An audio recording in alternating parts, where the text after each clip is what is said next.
Hey everybody, excited to be back. I hope you're having a fantastic Wednesday. Today we are talking all about how you find followers online.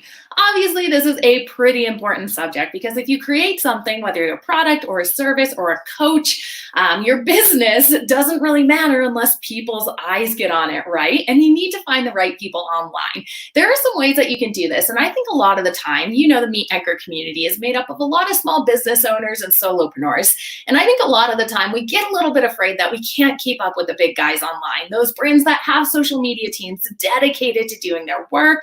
But your smallness and your scrappiness and your ability to reach out to people on a personal level actually is a little bit of a superpower for you. So we'll go over some things you can do today. And I'm really excited for you to take these things into action. So at the end of this video, what I want you to do is sit down and block out some time on your calendar. Actually do that. You know on your Google Calendar how easy it is to put one of those beautifully colored blocks on there, and make sure you do this at least once a week for the next month, and you will see massive growth on your social media accounts.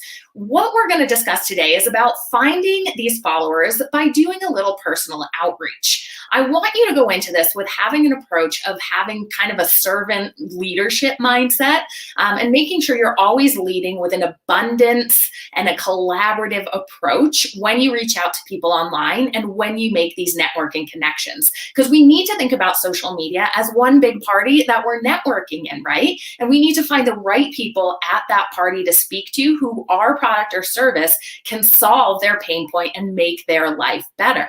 So some ways that you can start doing this are pretty easily done by just getting into action, by finding some groups on Facebook, by finding some groups on LinkedIn, or by finding some Twitter chats that have to do with your industry and start participating in them. That's your simple first step. That's all you have to do. So locate 3 to 5 groups on LinkedIn and on Facebook that you can join, that you know your ideal audience is in, and start participating in the discussions and offering value, dropping in blog posts that you wrote in order to help people actually get a question that they asked answered. The more value you can add in there, the more likely it is someone will see your comment and say, oh, who's this? Click on your profile and actually start a engaging conversation with your brand. Now you can do this with your pages and groups too. I don't know if you guys know that, but as like a page on Facebook, you can actually comment on group stuff. So that's going to be your best bet for getting your company out there.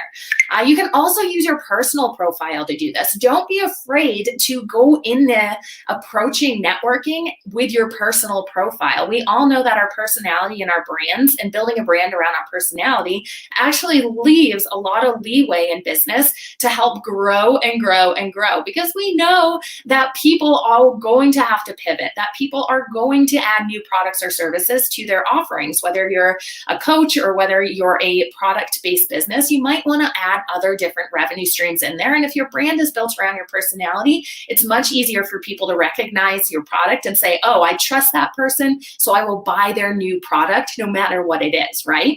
So if you're reaching out with your personal profile and you want to start some dialogues with people who you actually think will be a great fit for your business, try friending them, try connecting them on LinkedIn. If you do these extra steps to go a little bit further and start a conversation, you want to start a conversation with them in mind. You know, people like to talk about themselves, so do not sell in your first outreach to people. If you're DMing them on Facebook, Instagram, or LinkedIn, reach out and say something about how you admire something you learn about them on their profile. Ask them about their business and have them talk back to you. Create that dialogue a couple of times. This goes back to one of the facts that, of marketing, in that it takes about 7 touch points with a business in order to get that brand loyalty. And why not make some of those touch points really fun for the person, where you're just connecting as another human, right? All of those touch points do not have to be direct, aggressive sales. They can just be you communicating with another human being and them getting to know your brand a little bit. So ask them questions, give them a compliment on something you admire of a work that they did, do your research in that way, and open the dialogue. That way, when it comes time to end the conversation, you can say, cool, it was so great meeting you. I continue to look forward to seeing your stuff show up in my feed. And then you can end it with a little sneakiness by saying, for example, if this was me, Edgar, if you have any questions about social media, let me know. That is a great first plant in their head that you are the go-to expert and the logical choice if they need social media help, insert your brand there, in the future. So look for those ways to build in conversations. That's how selling on social media and getting people to follow your page is going to work the best. I really love doing this idea that you can actually get followers by doing other things like webinars. Here at Meet Edgar, we do a lot of collaborative webinars so that our brand is getting in front of other people's audiences and their brand is getting in front of our audience. We do this strategically in a way that we're identifying brands who we know would really support our audience's pain points. We know that they're going to get a lot of value from our speakers that we bring on here. But if you can do these in like private settings, like on a Zoom webinar, or we use a program called Demio to do our webinars, you can drop your handles in the webinar and say, let's keep the discussion going on Twitter. So if you're doing a webinar and you want to leverage this to getting more followers for your social media accounts, make sure that you're giving them a way to continue the discussion by doing something like a branded hashtag. So we did a webinar, the title was Less Work, More Traffic. So do less work, get more traffic to your site. During that webinar, we said afterwards, hey, let's keep the chat going. Use the hashtag on Twitter, hashtag less work, more traffic, and we'll be happy to keep your questions answering. What great brand awareness that is for your brand when other people see this awesome discussion going on Twitter and they get curious and say, oh my gosh, I want to be a part of that discussion. I want to learn these things people are talking about. They go to your profile, they follow you there. It is as simple as that. You just have to let it be known where people can talk to you, where they can find you, and why you want to interact with them there. Approach it with that value mindset. And these are really places that you want to be sharing your best kept secrets, your biggest value out there. I think we get a little bit afraid to share our best kept secrets because we're like, well, if we're giving it all away for free, no one's going to buy my product or service. And this is the wrong mindset to take on social media. You need to dive in with an abundance mindset that you are teaching people these things so that they are getting results from what you are teaching them. They are taking steps from what you are teaching them. That's building trust along the way, because if you're getting them these little results when they're not paying for your program, think about the fact when they see this outcome happening for them, that how excited they're going to be to give you that money and to continue their progress. So start out, if you're not comfortable talking to people, start out with a topic you're super comfortable approaching people with, Think about a fun question you would like to be asked and get these relationships going. There is so much power in one-on-one relationship building on social media, and you as a small business owner have the ability to do this way better than these bigger brands, and people appreciate that more than ever these days. Show them they care, show them that you are interested in them directly. It takes time, yes, but time is going to be your best friend if you put the work in here. Hard work always pays off, and it's fun work. It's really great to get to know your clients because you can then ask them questions about what their hopes and dreams are in these DMs on social media. If you're asking them these questions, look at the amount of awesome research you're doing and where they're answering these questions with certain words, or they're using certain phrases a lot.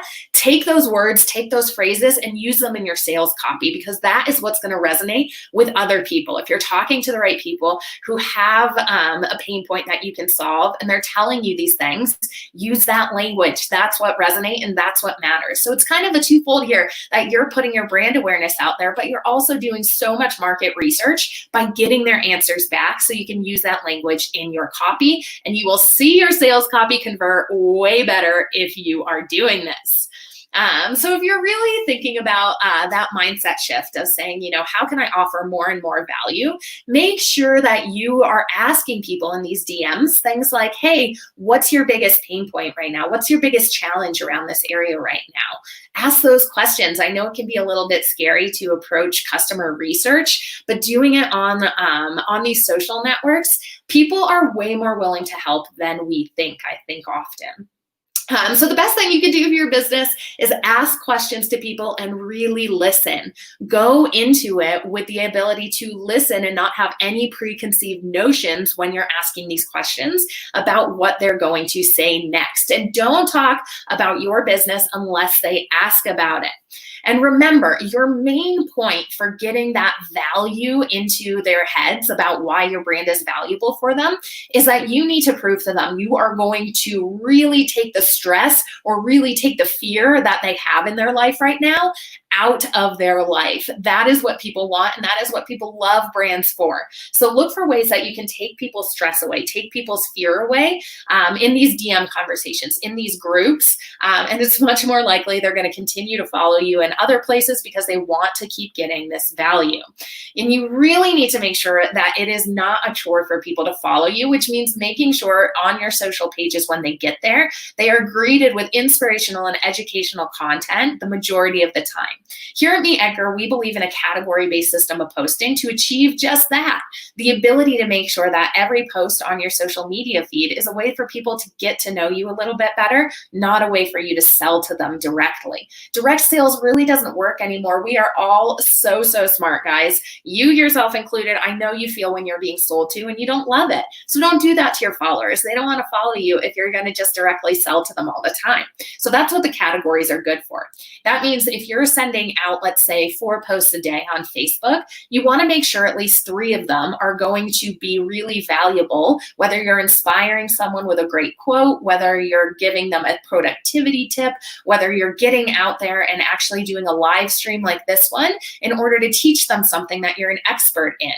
These all indirectly are going to help you sell to them. So doing stuff like this here at Meet Edgar, when we do these live streams and we offer the value about how to market well on social media, we do this because we want to make you better marketers, and we want to make sure that you feel confident about what you're doing on social media, because we know that if you feel confident about what you're doing in these strategies on social media, it's more likely you're going to use our software. So think about what that is in your business. What do you need to teach people so that they're really confident and really good at that area of their life that your product or service will just make them that much better? That's going to be your golden ticket right there. And it's all about education, right? I'm not selling on here at all. I'm just teaching you the way that we know social media posting works. And that way, if you try these things out and you get results from us, you're going to trust us so much more. Once it comes time that you're really up-leveling in your business and you need to set some systems up and you need a social media automation software to systemize your conversations and to save you time, you're going to think of us because we've given you these results before. So flip that. What is that for your business? How can you get out there and start to understand what problems your followers have? How can you get out there and start these conversations with people, and just really make sure that they're seeing posts that are going to support their lifestyle. Other things that I really like to drop, just a couple more here that we see work really well, is getting on other people's podcasts. This is way easier to do than I think a lot of people give credit for. All you need to do is start emailing podcast hosts. So often they will be grateful if you approach them with an email where you're telling them the value that you are going to offer their audience. Again, do a little bit of research, understand who the podcast is being marketed to, who their audience is, and tell that podcast host how much value you can bring to their audience from this educational expert status that you have, and they'll love to have you on your show. You can show some expertise, get into some people's ears, and start those 7 touch points that it takes to build that brand loyalty. Other things you can do is collaborate with people in YouTube videos. If you guys follow us a lot, I'm sure you've seen some of our How'd She Build This series. It's a series where we are interviewing female entrepreneurs and business owners just about business practices and marketing practices that they take on social media. It's a series on our YouTube channel. So if you go to YouTube and search Meet Edgar, it'll be right there in a playlist for you if you want to check them out. This not only helps us make sure that we are using our platform to elevate what we believe in is the fact that women-owned businesses are awesome, right? So we're using our platform to elevate these businesses and to give them a little bit of visibility. So that's the collaborative mindset that we need to have. How it helps us is, think about it. If we do an interview with someone and they want to then share that interview out on their personal profiles, like on their LinkedIn or on their Facebook account, that's going to get more eyes on our YouTube channel, just increasing the likelihood we'll get some more subscribers. Again, a beautiful thing if you take a collaborative approach, because it's helping both parties, and doing that interview feels so good for both of us. So think about these things. It really does help to find these followers in sneaky places online. And I know you can do it. And I'm excited to hear what you're actually going to go ahead and put into practice from this live stream. So let me know in the comments below. There's also, I forgot to mention, a blog post linked in the description of this video. If you're looking for more ideas on where to find followers, check out that blog post. It's on the Meet Edgar blog, and it'll outline it there. I will be back tomorrow, and I really look forward to chatting a little bit more. Thanks, guys.